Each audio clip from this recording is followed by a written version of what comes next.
Hi, so we decided to do our sinusoidal project on the toy unicycle. The first step in understanding a sinusoidal function is looking at our rules for our special right triangles. So over on the left, I've drawn both of these. One is a 45-45-90 triangle and one is a 30-60-90 triangle. This basically tells us that when the hypotenuse is 1 in one of these triangles, we know that the legs for a 45-45-90 triangle are both root 2 over 2. And then for a 30-60-90 triangle, we know that the shorter leg is 1/2 and the longer leg is root 3 over 2. We can then apply this to the unit circle, where we draw these special triangles starting from the origin of the circle out to the outside. With this information, we can find the coordinates of when the hypotenuse touches the edge of the circle. So we have those drawn in right here. Then we know our special ratios for sine, cosine, and tangent. For sine, for example, it's opposite over hypotenuse. So in this case, if we are looking at the line drawn with a 45-degree angle, we know that the opposite side is root 2 over 2 and the hypotenuse is 1. So sine of 45 would be root 2 over 2. So in order to simplify this, we know that sine is always going to be equal to y and cosine is always going to be equal to x. And we've halves represented graphically below. Okay, so each of the graphs you can correlate with a equation, and that would be y equals a sine bx minus c plus d. And then sine and cosine you can use interchangeably. So the A represents the amplitude, which is the value from the midline to the maximum or the midline to the minimum. And then as you can see here, this is a normal one, and then when we changed the A to 2, it increased. And then B is the frequency of the period, which represents how often one cycle will occur.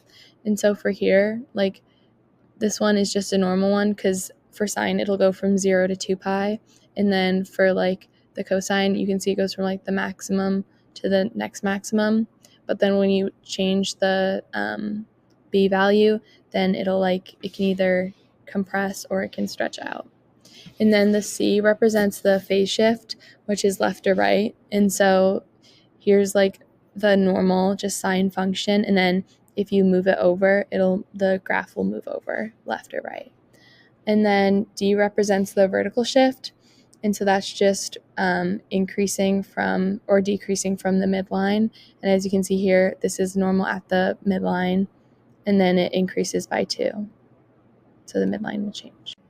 Our sinusoidal relationship is between the distance that a unicycle travels in inches and the height that a sticker that we placed right on the tire, the distance it is from the ground as it moves. So before creating our model, we created a data set, and some of the information that we used was the height of the tire, which was 5 inches, the radius of the tire, which is 2.5 inches, and then the circumference of the tire, which is a total of 16 inches. And just for future equations that we'll create, we needed to know that the circumference was 2 pi r.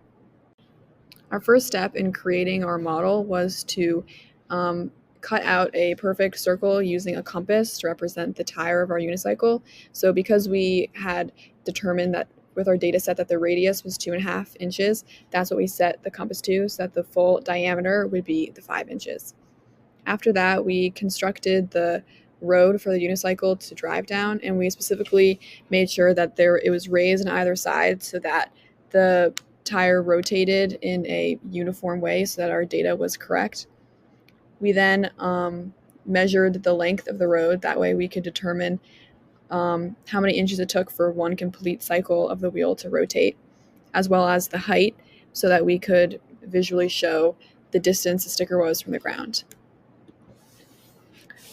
As we moved our wheel, we also created a representation of the height behind it with string. This is similar to what our graph is going to look like. It shows that as the wheel moves, the sticker is going to get higher until it reaches its maximum point, and then it's going to decrease until it's at its minimum point. Okay, so to create our equation, we used the measurements from our data. And so we knew the height was 5 inches, and in order to find A, you do max minus min divided by 2. So that's 5 minus 0 because the minimum is at ground level divided by 2 to equal 2.5. And then to find the b, we did 2 pi over the period, and the period is 16, which we know because the circumference of the tire was 16. So that means it would travel 16 inches.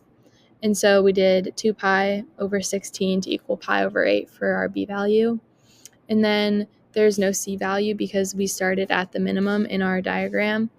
And so we left that out. And then for the d value, it's the midline. So you do the max plus the min divided by the 2. So 5 plus 0 divided by 2. So it was also 2.5. Our original equation is negative 2.5 cosine, and that's because usually a cosine function starts at its max value and then decreases before increasing. In our case, it was starting at 0, which is the minimum value, and then it was increasing until 5. So that made it a negative cosine function. However, below here we created 3 other equations, which are all equivalent. They create the exact same model. So one of them is we made the amplitude positive 2.5, but in order for that to work, that meant that our maximum value had to be at 0, which accounts for the shift. So earlier Morgan described how we did not have a c value because our function started at the min, but in this case we would need to have it shift 8 to the left, which is why we have the minus 8 value. But the d value and the b value as well as the a value remain the same for all the functions except for being positive or negative. Our last 2 functions are both sine functions. So for the first one, we still had the 2.5 sine and the same b value. However, we subtracted 4 because sine functions start when the x is 0, the y is at the midline. So in our case, if we were to shift 4 to the left, that would mean that the 2.5, which is our midline, would be at when x is 0. For our last function, we made sine negative 2.5, and we shifted it over positive 4, which means that it was moving instead of to the left to the right 4. And usually in a sine function, it goes up first and then it decreases and goes down. But when we made this horizontal shift, it went down first, which is why we had to make the amplitude negative.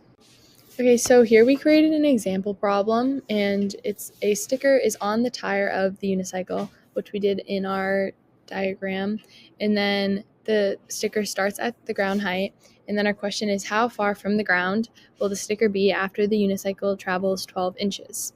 And so to find this answer, you can just plug it into the calculator, and you get an answer of y equals 2.5, and you can see that because once the x-axis when you go to 12, so if you think like the tire traveling like 12 inches across, then the height of the sticker would be at 2.5, which makes sense in terms of like our graph.